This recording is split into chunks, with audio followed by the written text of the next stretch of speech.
Evangelho de João,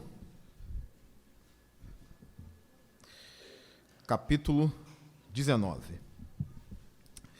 Nós leremos até o versículo 16.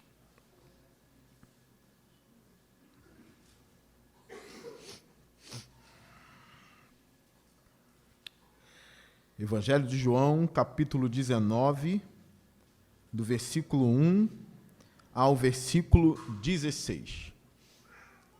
Diz assim o texto: Então Pilatos mandou açoitar Jesus. Os soldados teceram uma coroa de espinhos e a puseram na cabeça dele. Vestiram-no com uma capa de púrpura. E chegando-se a ele diziam: Salve, Rei dos Judeus! E batiam-lhe no rosto. Mais uma vez Pilatos saiu e disse aos judeus: Vejam, eu estou trazendo a vocês, para que saibam que não acho nele motivo algum de acusação. Quando Jesus veio para fora, usando a coroa de espinhos e a capa de púrpura, disse-lhes Pilatos: Eis o homem. Ao vê-lo, os chefes dos sacerdotes e os guardas gritaram: Crucifica-o! Crucifica-o. Mas Pilatos respondeu: Levem-no vocês e crucifiquem-no. Quanto a mim, não encontro base para acusá-lo. Os judeus insistiram: Temos uma lei, e de acordo com essa lei, ele deve morrer, porque se declarou filho de Deus. Ao ouvir isso, Pilatos ficou ainda mais amedrontado e voltou para dentro do palácio. Então perguntou a Jesus: De onde você vem? Mas Jesus não lhe deu resposta. Você se nega a falar comigo? Disse Pilatos. Não sabe que eu tenho autoridade para libertá-lo e para crucificá-lo? Jesus respondeu: Não terias nenhuma autoridade sobre mim, se esta não te fosse dada de cima. Por isso, aquele que me entregou a ti é culpado de um pecado maior. Daí em diante, Pilatos procurou libertar Jesus. Mas os judeus gritavam: Se deixares esse homem livre, não és amigo de César. Quem se diz rei, opõe-se a César. Ao ouvir isso, Pilatos trouxe Jesus para fora e sentou-se na cadeira de juiz, num lugar conhecido como pavimento de pedra, que em aramaico é Gábata. Era o dia da preparação na semana da Páscoa, por volta das 6 da manhã. Eis o rei de vocês, disse Pilatos aos judeus. Mas eles gritaram: Mata, mata, crucifica-o. Devo crucificar o rei de vocês? Perguntou Pilatos. Não temos rei, senão César, responderam os chefes dos sacerdotes. Finalmente, Pilatos o entregou a eles para ser crucificado. Curve sua cabeça.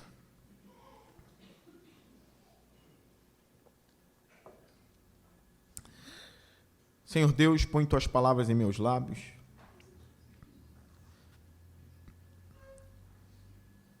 Que a igreja possa ver o Cristo crucificado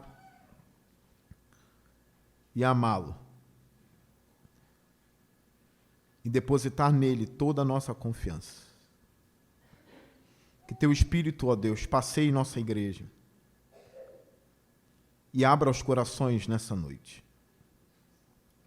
Que a sua palavra reine em minha alma e na alma dos meus irmãos, no poder que há no nome de Jesus. Amém. Quem é Jesus para você? O tema desse sermão é: quem é Jesus? E eu pergunto a você nessa noite, noite de ceia, onde a igreja está reunida para comer do corpo e beber do sangue do Senhor. E eu pergunto a vocês, quem é Jesus para vocês? Um autor muito conhecido, chamado C.S. Lewis, ele colocou diante de nós um trilema. Ou Jesus é um louco, opção 1. Ou ele é um mentiroso, opção 2. Ou ele é Senhor, opção 3. Não há espaço para alguém aqui dizer: eu amo ouvir Jesus, eu amo o sermão da montanha, a ética de Jesus é maravilhosa, o exemplo de vida dele é maravilhoso, ele sem dúvida é o homem mais bondoso da terra, porém não é Deus. Não há espaço para tal opinião, não há espaço para tal comentário. É necessário decidir hoje quem é Jesus para você. Se ele é só um bom homem e não é Deus, logo ele é um mentiroso. Se ele é um louco, não tem por que segui-lo. Porém, é altamente contraditório ele ser louco e ser o homem que dividiu a história em duas partes, antes e depois dele. Um louco não consegue juntar 30 pessoas numa esquina. Jesus arrebatou o mundo. Ele ganhou pessoas em Roma, na Grécia, na Europa toda. A mensagem de Jesus chegou ao Brasil e chegou a nós. Impossível, um louco ele não é. Qual opção sobrou? Ele é Deus. Então, se você perceber nos noticiários ou nos jornais, o jornalista dizer que Jesus é sim um profeta ou ele é um homem bom, mas não é Deus, saiba que esse homem está em contradição. Porque se Jesus é bom, ele não é um mentiroso. O mentiroso não é um homem bom. Se Jesus é de fato bom, como todo mundo diz que ele é, logo ele é um homem verdadeiro. E se ele é um homem verdadeiro, ele é Deus. Ele mesmo disse que era o Filho do Deus vivo. Ele mesmo falou da glória que ele tinha com o Pai antes dos tempos. Ele mesmo declarou isso. As Escrituras Sagradas apresentam Jesus como Deus. E não há dúvida nessa questão. Eu sei que alguns querem debater e apontar na Bíblia textos que comprovam que ele não é Deus. Estão cheios do engano do diabo. A Bíblia comprova que Jesus é Deus verdadeiro, como o Pai é Deus verdadeiro e como o Espírito Santo é Deus verdadeiro. Quem ele é para você nessa noite? Esse texto aqui vai apresentar a posição de Pilatos sobre Jesus, a posição dos judeus sobre Jesus e a posição de João sobre Jesus.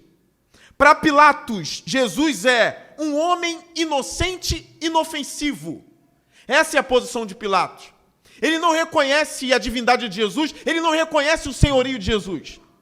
Para Pilatos, Jesus é inocente e inofensivo. Para os chefes dos judeus e para os judeus aqui, ele é um blasfemo, um impostor, alguém que merece morrer, porque se diz filho de Deus. Para João, Jesus é o Filho de Deus. Por isso, Deus verdadeiro. Se você olhar no capítulo 18, no versículo 39, está escrito assim: contudo, segundo o costume de vocês, devo libertar um prisioneiro por ocasião da Páscoa, disse Pilatos. Querem que eu solte o rei dos judeus? Eles em resposta gritaram: não, ele não, queremos Barrabás. Ora, Barrabás era um bandido, disse o apóstolo João. É nítido aqui o ódio da multidão contra Jesus. É nítido aqui o ódio dos chefes dos judeus contra Jesus. É nítido também aqui a ignorância e a falta de liderança honesta de Pilatos. Ora, o povo pede a libertação de um bandido. Os estudiosos dizem que provavelmente Barrabás participou de uma grande rebelião, onde houve derramamento de sangue. Ele era um criminoso e merecia a cruz. Esse é o homem que a multidão quer que seja solto. E o homem mais puro, o ser mais santo, o ser divino que andou entre nós, eles querem crucificar esse ser. Eles querem matar Jesus Cristo. João inicia aqui o capítulo 19, dizendo: então Pilatos mandou açoitar Jesus. Repare, os estudiosos averiguaram a questão dos açoites. Chegaram à conclusão que existiam 3 modos de açoitar alguém. Um modo mais leve, um modo já cruel, mas ainda não o bastante, como o terceiro modo, que era um modo verberatio, que alguns morreram para sofrer esses açoites. O terceiro açoite, ou o terceiro tipo de açoitar alguém naquela época, era um tipo muito sangrento e cruel. Provavelmente aqui no versículo 1, Jesus não vai receber esse terceiro açoite, ou essa terceira punição. Aqui não. Aqui, para os estudiosos, ele vai receber a primeira, que é mais suave, porém é vergonhosa. Porém é sim humilhante, mas é mais suave que as outras. Será que é possível usar a palavra suave aqui? Ela é humilhante como as outras, mas não é tão sangrenta. Porém, os estudiosos concordam que depois do veredito de Pilatos, ou seja, ele vai ser crucificado no final do capítulo, depois desse veredito, ele sofre o pior açoite possível, que é esse que eu mencionei, o terceiro, chamado verberatio. Alguns relatam que na ponta dos chicotes haviam chumbos ou ossos que arrancavam a pele daquele que sofria esse açoite, ao ponto de aparecer a coluna da pessoa, os ossos da pessoa, aparecia a costela da pessoa.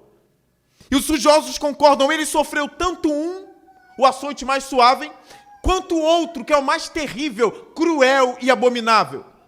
Eles examinaram homens que passaram por esse tipo 3 de açoite. Alguns nem chegaram a ser crucificados. Eles morreram sendo chicoteados ali. Não aguentaram a surra e já morreram ali. Alguns concordam com o fato, olha, provavelmente Jesus era um homem musculoso. Não um homem gigantão, fortão, mas ele era musculoso pelo tipo de trabalho dele. Ele aguentou fardo pesado aqui, até a crucificação dele. Porém, ele não foi poupado, muito provavelmente, dos seus ossos aparecendo, da sua coluna estando exposta por causa dos açoites. Ninguém aqui nunca tomará uma surra como essa. Pilatos aqui manda ele para esse primeiro tipo de açoite. Vai açoitar. Versículo 2. Os soldados teceram uma coroa de espinho. Ou seja, eles começaram a criar uma coroa. Ele não tinha uma coroa. Eles começaram a fazer uma coroa de espinho, porque é um rei dos judeus. Essa coroa é um tipo de deboche. É um tipo de ofensa e humilhação. Os soldados romanos sabiam ser cruéis. Os estudiosos defendem que essa coroa era feita por espinhos que poderiam chegar a 30 centímetros. 30 centímetros. E cravaram essa coroa no crânio dele. Não eram espinhos de laranjeira. Não julgue essa coroa pelo que você tem no jardim da sua casa. Eram espinhos mesmo que já poderiam matar um homem só de cravar aquela coroa de espinhos na cabeça de Jesus. Eles teceram. A ideia aqui é que eles fizeram com muita dedicação essa coroa. E puseram na cabeça dele, cravaram na cabeça de Jesus. O relato continua. Vestiram-no com uma capa de púrpura. Uma capa vermelha, colocaram ali também como um deboche. É a capa de um rei. Toma, o senhor não é rei? Toma essa coroa de espinho, toma essa capa de púrpura, tome isso, rei. E chegando-se a ele diziam, salve, rei dos judeus, e batiam-lhe no rosto. Reparem o que Jesus está passando aqui. Se fosse o homem mais honesto entre nós, nós ficaríamos furiosos aqui. Nós diríamos, esse homem não pode passar por tal abominação. Esse homem não pode passar por tal humilhação e crueldade.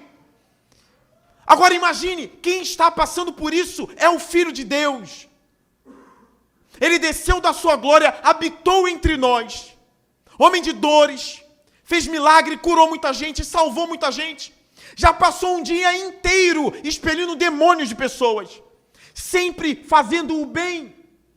Da boca dele não saía nenhuma maldição contra Deus, nem contra o amor. Da boca dele só saía palavras do Espírito Santo. Eu posso afirmar que Jesus não fez mal a ninguém e que nenhum pecado jamais alcançou o coração dele. Nem perto de pecar ele chegou. E esses soldados selvagens aqui estão humilhando o Senhor da glória sem saber quem ele é. Nós cantamos aqui na igreja esse louvor: quem é este Rei da glória? Os anjos com certeza cairiam diante dele.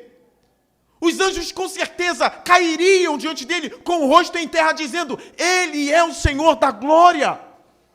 Os anjos louvariam sem cessar, não somente 24 horas, mas os anjos louvariam até Deus interrompê-los. Eles não parariam de adorar esse homem. Mas os soldados romanos humilham, batem, levam o Senhor da glória à mais alta humilhação. Provavelmente estão despindo Jesus aqui, estão humilhando ele de qualquer jeito, de todo jeito possível. Eu sei que alguns céticos se levantam dizendo: olha, Deus deve ser um sádico. Um mundo desse, cheio de guerra, pessoa inocente sofrendo. Deus deve ser um sádico, brincando de fantoche, e torturando os homens e rindo. Existem pessoas que chegam a esse pensamento, que cospem no nome do Senhor. Ele é só um sádico, brincando com os homens. A maior prova de que o Criador do mundo não é um sádico é a pessoa e obra de Jesus Cristo. Sendo ele Deus verdadeiro, raciocine comigo. Como pode ser Deus um sádico brincando com pessoas? Depois ele entra na história que criou e passa a ser fantoche dos romanos? Então ele não é só sádico, ele é louco. Ele não entraria nisso para ser humilhado se ele gosta de humilhar os outros. Não faz sentido. A maior prova de que Deus ama a humanidade, a maior prova de que ele não está brincando de ser Deus, é que o Filho dele se tornou carne e habitou entre nós no meio de um mundo caído, no mundo em guerra, no mundo em trevas. Ele não está longe demais rindo da humanidade, ele passeou entre nós. Ele se tornou carne, ele andou, ele viu a miséria de perto.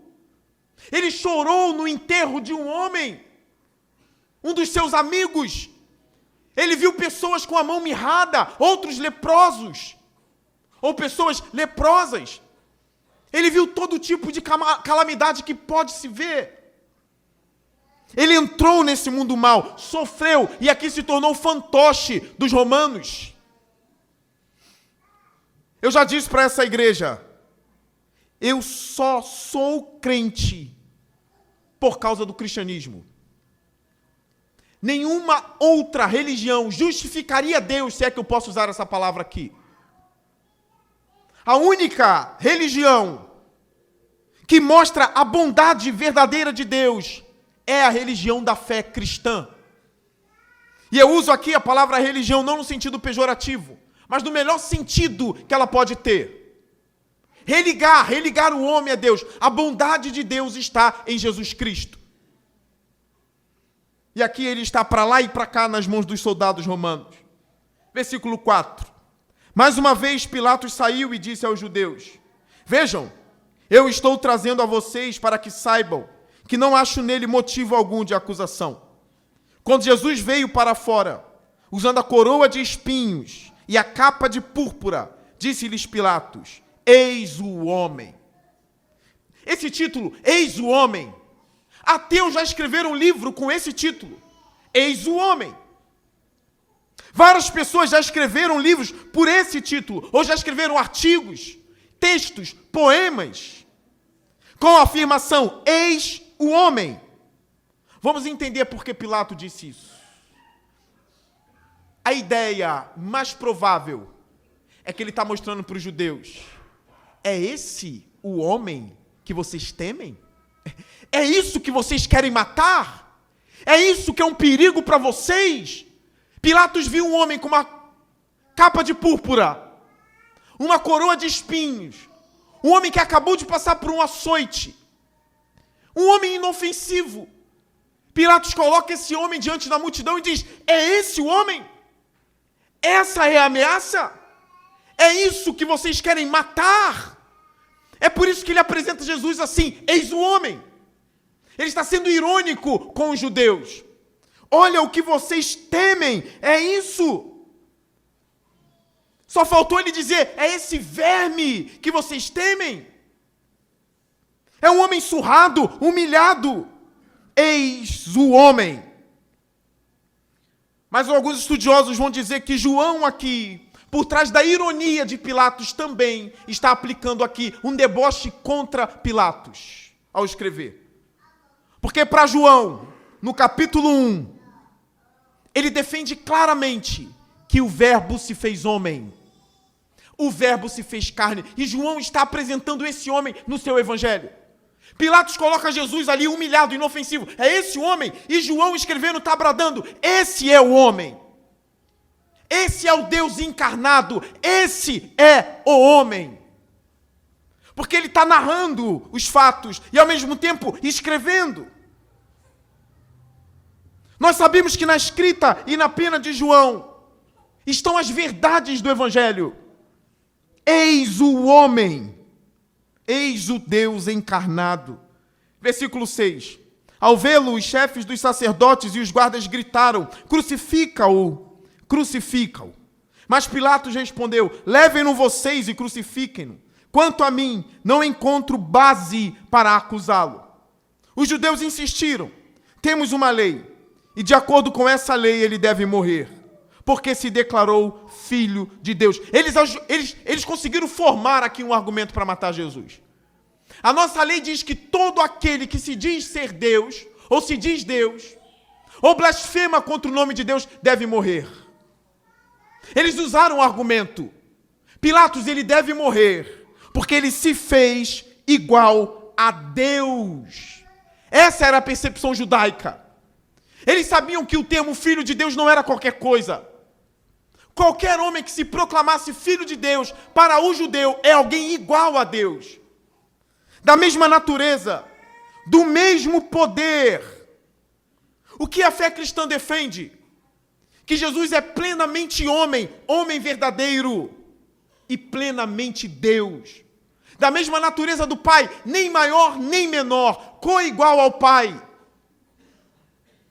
Quando a gente diz que Jesus é filho de Deus, nós estamos declarando: ele tem a mesma essência de Deus, tem os mesmos atributos de Deus, tem o mesmo caráter.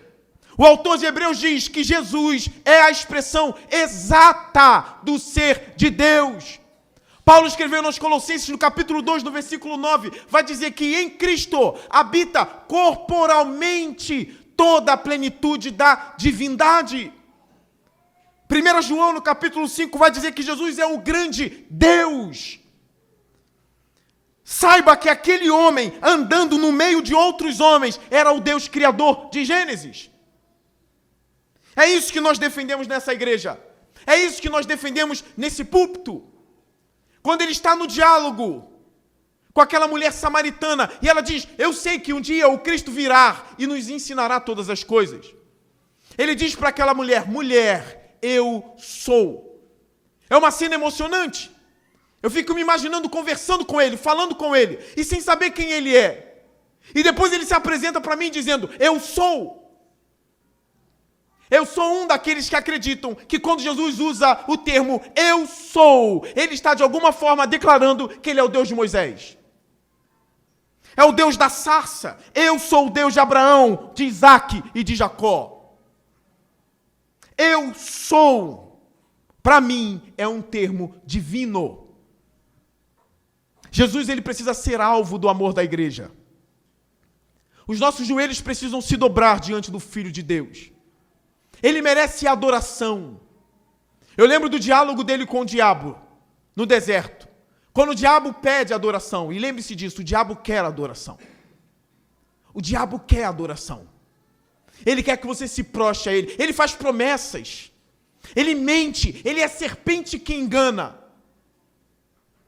Jesus disse para o diabo quando ele pediu adoração: vai-te, Satanás, porque está escrito: somente o Senhor, o seu Deus, adorarás, e somente a Ele prestarás culto. Somente a Ele. Nós vemos ainda no Evangelho de João, Tomé dizendo para Jesus: Deus meu e Senhor meu. É a maior declaração da fé cristã. É a declaração de Tomé diante de Jesus. Deus meu e Senhor meu. Seria Tomé um blasfemo? Não, Tomé está atestando: esse é Deus verdadeiro. A igreja pode sim adorar Jesus. A igreja deve adorar Jesus. O culto da igreja precisa ser cristocêntrico, sim. Louvores precisam ser entoados em nome de Jesus. Jesus é sim o nosso libertador. Ele é o nosso redentor. Ele é o nosso salvador. É o Deus que podemos tocar. É o Deus que podemos ver. Nós veremos a face dele. Estaremos com ele para toda a eternidade. Quando Jesus estende a mão, é Deus estendendo a mão. Mas aqui eles estão debochando, humilhando, xingando o nosso Deus. Ele se declarou filho de Deus. Versículo 8. Ao ouvir isso, Pilatos ficou ainda mais amedrontado e voltou para dentro do palácio. Então perguntou a Jesus: de onde você vem? Mas Jesus não lhe deu resposta. Olha isso. Imagine você sendo Pilatos aqui. Leia a Bíblia assim. Quando você abrir a sua Bíblia, entre na cena. Não é pecado entrar na cena. Não é pecado criar a cena. Entre no jogo. Entre na cena. Imagine-se ali você sendo Pilatos. E você acabou de açoitar alguém. E agora homens vêm dizendo que esse alguém que você mandou açoitar é o Filho de Deus. Como você ficaria? Você mandou bater no Filho de Deus. Há mais tremor aqui do que bater em César, óbvio. Entre na cena. O Filho de Deus foi açoitado a mando de Pilatos. Ele foi humilhado a mando de Pilatos. E agora Pilatos ele fica amedrontado e volta para dentro do palácio. Olha a cena. Ele ouvindo isso, ele voltando para o seu palácio. Ele olhando para Jesus Cristo e faz uma pergunta: de onde você vem? De onde você vem? Quem é você? A humanidade tem algumas perguntas. Uma das perguntas da humanidade é: quem somos? De onde viemos? É uma das perguntas da humanidade. A primeira: quem somos? Somos frutos do acaso? Quem somos nós? De onde viemos? E conclui: para onde vamos? Ou para onde iremos? A Bíblia responde todas estas questões. Quem nós somos? Criação de Deus. Criação feita à imagem e semelhança do seu Criador. É por isso que um homem não pode matar outro homem. É por isso que um homem precisa honrar outro homem. É por isso que nós precisamos nos respeitar. Porque cada pessoa aqui sentada é a imagem do Deus vivo. Isso é grande demais. Isso é precioso demais. Vocês olharem para mim e ver: eu estou vendo um homem feito à imagem de Deus. Quando eu olho para você, eu vejo alguém feito à imagem de Deus. Isso é muito grandioso. De onde viemos? Ou de onde vimos? Viemos de Deus. Para onde iremos? Iremos a Deus. Se você não crê em Cristo, você irá a Deus, mas encontrará um juiz na sua frente. E você será condenado se você não tem Cristo. Se você tem Cristo, você irá a Deus como filho dele, para toda a eternidade. Nós sabemos quem somos. Para mim, a pergunta principal é: de onde esse homem veio? Ele precisa responder isso a Pilatos. Quem é você? Eu ouvi dizer que você é filho de Deus, e eu mandei bater em você, eu mandei açoitar você. Quem é você? O que Jesus disse a Pilatos? O que ele disse para aquele homem? O governador era um homem provavelmente soberbo e altivo. César era soberbo e altivo. Alguns imperadores pediram adoração. Quem é você? E de onde você veio? O texto diz, mas Jesus não lhe deu resposta.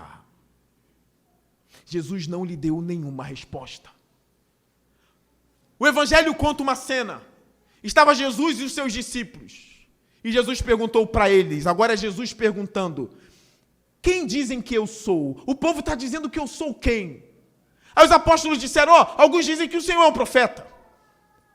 Alguns dizem que o Senhor é fulano, beltrano. Aí Jesus disse, e vocês? Quem vocês dizem que eu sou? Aí Pedro se levantou e disse, tu és o Cristo, o Filho do Deus vivo.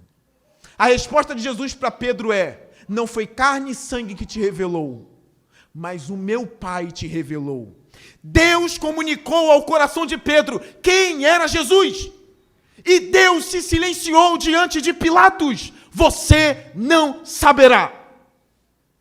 Está encerrado. Pilatos, você não saberá. Pedro soube. Tomé soube. Os discípulos souberam.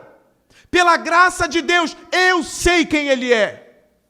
Pela graça de Deus, você sabe quem Ele é. Você se lembra do seu primeiro encontro com Ele? Você se lembra quando Ele abriu o seu coração? Você se lembra como Ele entrou e fez morada e ficou absolutamente claro que Ele era Deus? Quem fez isso com vocês não foi carne nem sangue, mas foi Deus que fez isso no coração de vocês. Vocês lembram quão lindo foi aquele encontro? O poder que te envolveu? O aquecimento da alma? O coração saltitante por conhecer a Deus? A sua alma testifica hoje aqui, no seu primeiro encontro, quando você encontrou Jesus, você não encontrou um mero homem, você encontrou o Filho de Deus. A sua alma diz isso a você. O Espírito Santo diz isso ao seu espírito. Eu não tenho grande conhecimento, pastor, mas o Espírito disse ao seu coração, receba-o, pois quem recebe a Jesus, recebe o Deus vivo. Ele disse isso no seu coração. E agora o pastor vem aqui com a Bíblia aberta, narra a Bíblia e expõe a Bíblia a você, confirmando o que o Espírito já disse anteriormente. O seu encontro com Cristo não foi uma brincadeira, foi um encontro de Deus com a sua criatura. Foi um encontro de Deus com aquele que estava perdido. Ele chamou você. Para Pilatos, Deus ficou em silêncio. Quem é você? Ou melhor, de onde você vem? Mas Jesus não lhe deu resposta. Eu preciso confessar algo a vocês aqui. Eu preciso dizer que eu sou grato, porque a mim Ele deu a resposta. Eu sei que o texto de Isaías vai dizer que ele não tinha qualquer beleza ou formosura, mas eu vou dizer a vocês também. Espiritualmente falando, eu não tinha nada também. Eu não tinha qualquer beleza, nada que eu atraísse também. Eu inverto. Eu não tinha nada que pudesse atraí-lo, mas Ele me salvou. Você também não tinha nada que pudesse atraí-lo, mas Ele te salvou. O silêncio dele a Pilatos não foi o mesmo silêncio para nós. Ele falou. Para alguns aqui, Ele falou de forma como uma brisa, suave. Para outros aqui, Ele falou como se fosse um furacão. Alguns dizem que a sua conversão se deu. E o que aconteceu? O joelho caiu no chão, o rosto bateu no chão e as lágrimas começaram a cair. E homens bravos e machos e fortes começaram a soluçar de chorar. É o relato da conversão de alguns homens. Eles dizem, quando ele veio a mim, naquele culto, quando a palavra foi pregada, e eu senti o Espírito movendo o meu ser, eu comecei a soluçar e a chorar, e chorar, e chorar. O relato de outros é, ele falou ao meu coração como uma brisa, e o que pôde sair de mim foi um sorriso bem grande. Eu encontrei Deus, ou Deus me encontrou. Porém, o que me deixa triste é que nem todos que vêm aqui ouvir o sermão receberá Jesus como Filho de Deus. Assim como os leprosos que ele curou, só um voltou. Eu sei que alguns vêm, ouvem o sermão, vão embora e nada muda na vida. Não terá muita diferença de Pilatos. Mas você pode dizer, mas Pilatos estava frente a frente com Jesus. E você esteve frente a frente com a palavra, semana após semana. Naquele dia ele vai dizer, você ouviu a palavra mais do que índios. Você ouviu a palavra mais do que chineses, do que japoneses. Você ouviu semanalmente e mesmo assim foi embora. Você ouviu um pastor dizendo que eu era o Filho de Deus. Eu não fiquei em silêncio como a Pilatos. Eu te respondi semanalmente e você não quis. Estou antecipando o que eu falaria no final do sermão. Essa semana eu acompanhei um caso de um homem que foi preso por abuso. Ele abusou de crianças e foi preso. Está aguardando a punição. E ele pode pegar a prisão perpétua. Ele estará diante do juiz americano e pode pegar a prisão perpétua por isso. Lá tem lei. Imagine o desespero desse homem quando o juiz bater o martelo e dizer prisão perpétua. Esse homem nunca mais andará pelas ruas da sua cidade. Esse homem nunca mais tocará nas portas de sua casa. Esse homem nunca mais poderá se deitar no seu próprio quarto. Nunca mais. A sentença dele foi batida. Prisão perpétua. Imagine o desespero desse homem. Porém, para ele ainda há salvação.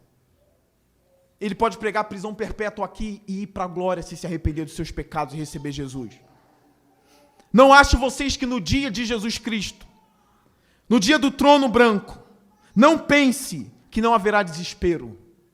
Quando Jesus voltar em glória, haverá desespero. E alguns gritarão, por que eu não criei naquele dia? Por que eu não abandonei as minhas práticas malignas naquele dia? Por que ele não ficou em silêncio? Ele falou, por que eu não me arrependi naquele dia? Por que naquele dia eu dormia na hora do sermão? Por que naquele dia eu bocejava? Por quê? Por que eu desprezei? Por que eu desprezei aquela mensagem? Alguns dirão, eu ouvi a última mensagem da minha vida e não criei. Eu não criei. Eu saí do sermão e morri. Foi a última oportunidade da minha vida. Eu desprezei a Cristo, os caminhos de Cristo, e estou indo no mesmo caminho de Pilatos. Sendo que a diferença é que eu ouvi a voz de Deus dizendo, Jesus é o Filho de Deus. E Pilatos não. Arrependa-se hoje nesse culto, abandone os seus pecados hoje, volte-se para Jesus hoje. Não espere amanhã, é hoje. Volte-se hoje para o Senhor. Versículo 10. Você se nega a falar comigo, disse Pilatos. Não sabe que eu tenho autoridade para libertá-lo e para crucificá-lo? É um abusado, né? Não sabe que eu tenho autoridade para libertá-lo e crucificá-lo? Ele é um abusado. Versículo 11. Jesus respondeu, não terias nenhuma autoridade sobre mim, se esta não te fosse dada de cima. Jesus foi humilhado? Foi. Ele foi açoitado? Foi. Ele está debaixo do poder de Pilatos? Sim. Mas ele deve ter enchido a boca para dizer, mesmo sendo humilhado, mesmo tendo sido esmagado, isso não veio de você, Pilatos. Toda a humilhação que eu passei não veio de você, Pilatos. Nenhuma autoridade você teria sobre mim, se Deus não tivesse dado. Passei por essa humilhação porque Deus quis. E aí é hora da gente encher a boca e dizer ao diabo, quando o diabo diz, eu humilhei, eu fiz isso. Você só fez porque o Pai quis, porque Deus quis. Eu não fui entregue em seu poder. Eu fui entregue no poder do Deus vivo. Cada humilhação, cada açoite, cada julgamento, cada blasfêmia contra mim foi vinda das mãos do meu Pai. Ele coloca Pilatos no lugar de Pilatos. Você não vai reinar sobre mim. Jesus recebe tudo silenciosamente, sem reagir, porque ele sabe que isso é um plano de Deus.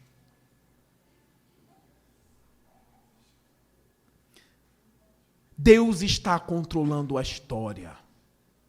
E Jesus sabe disso. Jesus consegue ver Deus por trás de Pilatos. Não terias nenhuma autoridade sobre mim. Envolvendo até as pessoas que levaram ele a Pilatos, se esta não te fosse dada de cima. Vocês lembram de José? Quando os irmãos dele se arrependem e diz, olha, nos perdoe porque nós te trouxemos para o Egito. Qual é a resposta de José? Não foram vocês que me trouxeram ao Egito. Deus me trouxe para o Egito. Deus fez isso comigo. Não darei o gostinho a nenhum inimigo. Atribuirei a Deus a minha vida. Não cai um cabelo da minha cabeça. Pastor, onde está isso? Estou falando da minha cabeça particularmente. Se Deus não quiser. Vamos para a Bíblia? Não cai um passarinho do ninho, se Deus não quiser. Vamos para a Bíblia? Todos os cabelos das suas cabeças estão contados, exceto de alguns aqui, que já perderam. Mas estão contados. Não daremos esse gostinho a ninguém. A nossa vida está sendo guiada por Deus. Versículo 12. Daí em diante Pilatos procurou libertar Jesus. Mas os judeus gritavam, se deixares esse homem livre, não és amigo de César. Quem se diz rei opõe-se a César. Eles estão dizendo, Jesus se diz rei. Se ele se diz rei, ele é opositor de César. Tem que punir. Pilatos sabia que os judeus não acreditavam nisso. Era recursos e recursos e recursos para condenar Jesus. Pilatos sabia. E eles estão dizendo, se você não fizer, Pilatos, não és amigo de César. Infelizmente, Pilatos optou por ser amigo do mundo e não amigo de Deus. Ele realmente é amigo de César. Ele vai ceder.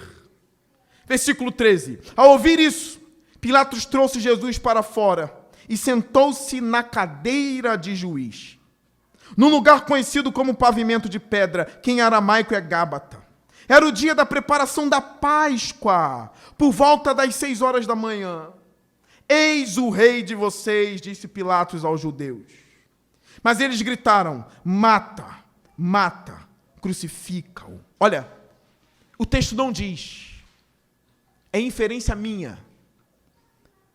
Eu consigo ver o diabo por trás dessas palavras. Ontem, eu vi um vídeo, onde um homem estava filmando um médico que faz abortos e mata bebês. Ele filmou aquele médico enquanto o médico tomava um copo de café. E ele dizendo para aquele médico, arrependa-se e venha a Jesus. Arrependa-se. Abandone essas obras malignas, arrependa-se. E aquele médico chegou até aquele homem e começou a jogar bafos naquele homem. E aquele homem, você não respeita a Deus? E o médico dizia, com voz estranha, não. Você não se importa com Jesus? Não. Você acha bonito matar crianças? O médico respondeu, muito bonito. É muito bonito matar bebês. E o título do texto estava lá, um homem filma um abortista endemoniado. Aquele homem poderia estar zombando? Poderia. Mas o diabo está sim por trás daquele homem. Por trás daquelas palavras, sim, é bonito matar bebês, é muito bonito. Quem está ali com aquele homem? Diabo. O diabo é cruel, ele é mau, ele é mentiroso. E aqueles que não estão em Cristo estão de mãos dadas com o diabo. Eles preferem o maligno do que Deus. O inferno foi criado para o diabo e seus anjos. E aqueles que andam com o diabo irão para lá também. Isso é muito triste. Pilatos está aqui, sentado na sua cadeira de pedra, dizendo: eis o rei de vocês, e eles dizendo: mata, mata, crucifica-o. É um ódio aqui contra Jesus. Esse ódio nós vemos hoje, seja nos jornais, nas novelas, no meio dos artistas. É um ódio contra Jesus. É um ódio contra a igreja. É um ódio contra a Bíblia. Eu fiquei sabendo de um ator que sempre que ele estava num hotel, ele pregava as páginas da Bíblia, porque é um costume, em alguns lugares do mundo, no hotel ter uma Bíblia. Sempre que ele viajava, estava no hotel e tinha uma Bíblia no quarto, ele rasgava todas as páginas que condenavam o pecado dele, de ódio. Todas as páginas da Bíblia que falavam contra o pecado dele, ele rasgava e deixava no hotel sem essas páginas. É um ódio contra Deus e contra tudo que é bom. Essas pessoas às vezes moram do lado das nossas casas. Algumas delas estão em nossas famílias. Algumas são nossos filhos, netos. Teremos inimigos da cruz de Cristo, até mesmo dentro das nossas casas. E eu espero que não na minha nem na sua. Digo aos crentes do mundo, alguém terá isso. Não cedam, irmãos. Não cedam. Não se junte aos ímpios contra Deus. Não se desviem. Ame a pessoa de Jesus de todo o coração de vocês. Tenha Jesus como o ser mais precioso da vida de vocês. Olhe para essa passagem da Escritura, enquanto eles dizem: mata, mata, abre a sua Bíblia e diga: tu és adorado acima dos céus e da terra. Enquanto você lê na Bíblia: mata, mata, você diz: digno é o Cordeiro de receber a honra, a glória e o poder. Toda vez que você vir esse ódio contra Jesus, feche a Bíblia e adore-o. Diga-o: Senhor, tu és o meu Deus e meu Senhor, dono de tudo na minha casa e na minha vida. Viemos adorar a Deus aqui. Não lançamos blasfêmias, nós cantamos: tu és o Rei da Glória. Dizemos: há um doce Espírito aqui. Nós chamamos de doce Espírito.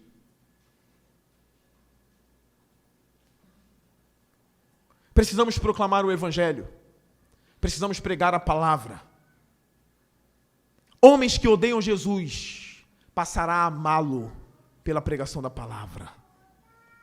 Esse médico que eu citei, queira a Deus que ele se converta amanhã, mas o arrependimento será proporcional à blasfêmia dele. Esse homem chorará muito pelo que falou. Ele vai chorar muito pelo que falou se ele se converter. Assim como Paulo, depois que se converteu, diz: eu sou o pior pecador. Não há pecador pior do que eu, porque Paulo perseguiu a igreja. Quando ele se converte, ele diz: eu sou o principal. Mas se houve misericórdia para mim, é para você também. Se Paulo foi perdoado, você pode ser também.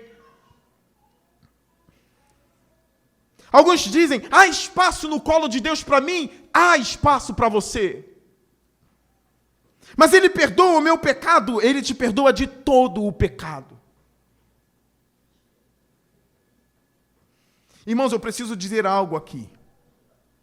Eu já ouvi relato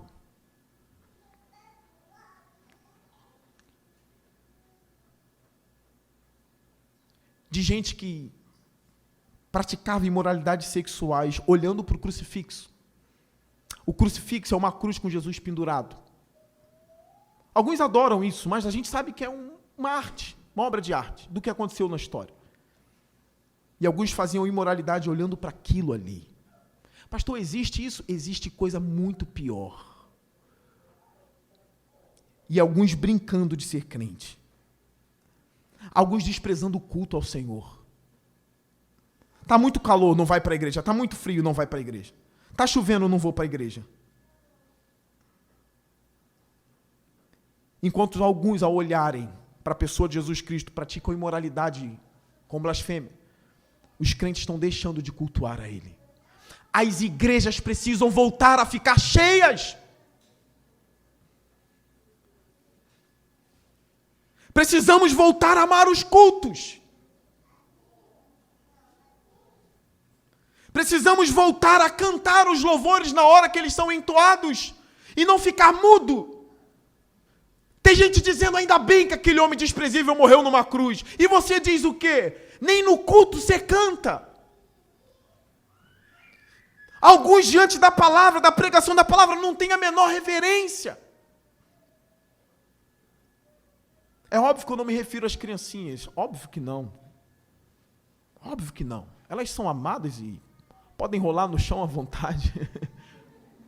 Não é delas que eu estou falando. Eu estou falando de cabra velho. Que espera a hora da palavra para levantar e ir ao banheiro, só para levantar e ir ao banheiro. Só para pegar um copo d'água, como se aqui fosse uma universidade, que pode ser um saco a aula. Aqui é o lugar onde Jesus está sendo adorado. Respeite o culto, seja reverente nesse lugar. Quando entrar aqui, curve a cabeça. Quando alguém orar, ore. Quando alguém cantar, cante. Quando a palavra estiver sendo pregada, ouça. Pastor, eu tenho estado muito cansado no domingo à noite. Durma de tarde, venha inteiro para a igreja. Ficou fazendo o que o domingo todo? Durma de tarde, venha preparado para o culto. Dê o seu melhor. Se você dá o seu melhor à noite de forma inteira, isso significa você precisa dormir de tarde. Ou precisa ter uma noite de sono boa. Para não dormir na igreja. Pastor, mas eu não estou dormindo. Eu sei. Vocês estão olhando para mim. Mas serve para o domingo que vem. Eu reparo que alguns no domingo pela manhã estão meio cabisbaixos. Não dormiu não? À noite? Venha inteiro. A não ser que você tenha alguma doença, alguma coisa. Se é saudável, venha inteiro adorar Jesus. Nós vemos a multidão gritando, mata-o, mata-o. No culto nós vimos aqui para declarar que ele vive e reina para todo sempre. Para terminar o sermão, devo crucificar o rei de vocês? Pilatos está sendo debochado aqui. O rei de vocês? Perguntou Pilatos. A resposta deles, não temos rei senão César. Responderam os chefes dos sacerdotes. Os judeus sabiam que eles só tinham Deus como rei. Mas por ódio a Jesus eles dizem, o rei que nós temos é César. O texto termina no versículo 16. Finalmente, Pilatos o entregou a eles para ser crucificado. E aí começa a grande humilhação do nosso Senhor. Nós cremos que ele morreu, literalmente. Cremos que ele foi crucificado. Cremos que os homens viram ele sendo crucificado. Homens viram a coroa de espinho, a lança que perfurou o lado dele, as mãos sendo furadas, os pés também. Aqueles homens viram ele sendo sepultado por José de Arimateia. Nicodemos ajudou também nesse processo, o fariseu. Eles viram Jesus morto. Mas no terceiro dia, eles viram o homem da mão furada de pé. Ele venceu a morte. O sepulcro estava vazio. Eles procuraram por toda parte. Viram o lenço dobrado e colocado à parte. Tinha ordem no sepulcro. O lenço estava dobrado. Será que Jesus levantou e dobrou o próprio lenço? Provavelmente ele o fez. Mas ele não estava lá. Uma das mulheres achou que era o jardineiro. Mas Jesus disse, Maria, sou eu. O nosso Senhor morreu, foi sepultado, mas levantou dos mortos e está vivo. Ele subiu aos céus e os discípulos viram ele subindo aos céus. E ele está em nosso meio hoje, pelo Espírito Santo. Ele ouviu tudo que eu falei sobre ele essa noite. Isso dá mó tremor. Ele ouviu tudo que eu falei. Ele está aqui ouvindo. Qual sermão será o dessa noite? Qual? Ele sabe. Ele ouviu cada palavra minha e cada reação sua diante desse sermão. Ele conhece cada coração aqui. Ele sabe quem sairá daqui e ficará mais crente. Ele sabe quem sairá daqui e o desprezará para sempre. Eu fecho esse sermão pedindo e apelando a vocês. Ame o Senhor. Não é apenas obedecer. Eu só obedeço, pastor. Não. Ele mandou amá-lo. Ame-o. Ele não é Alá que só pede obediência. Ele pede amor. Ame-o de verdade. Para aqueles que não são da fé, convertam-se hoje. Abandone o seu pecado hoje. Não vivam contra Jesus, praticando coisas que o diabo gosta. Você sabe agora o que está acontecendo no mundo. O diabo tem os seus, mas ele odeia cada um dos seus. Como eu já ensinei nessa igreja, o diabo odeia todos os seus adoradores. E Deus, Ele ama profundamente cada um dos seus filhos. Curve sua cabeça, quero orar por você.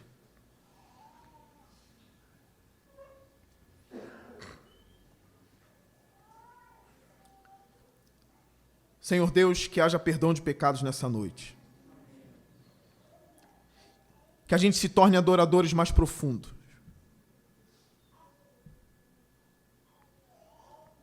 Que a gente se torne, ó Deus, adorador verdadeiro. Que pecados sejam abandonados hoje aqui. Enquanto as cabeças se curvam, que os pecados caem no chão, Senhor.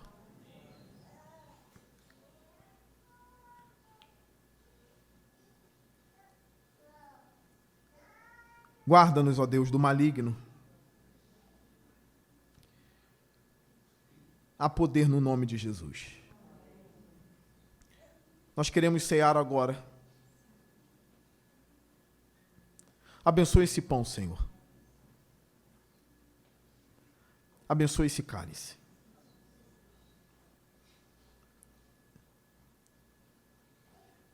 Queremos, ó Deus,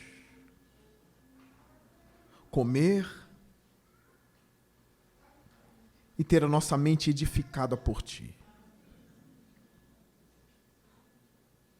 Que tenhamos reverência, ó Deus. Obrigado porque a gente pode participar da ceia do Senhor. Obrigado. Esse pão simboliza o seu corpo, que foi partido. Esse cálice simboliza o seu sangue derramado por nós.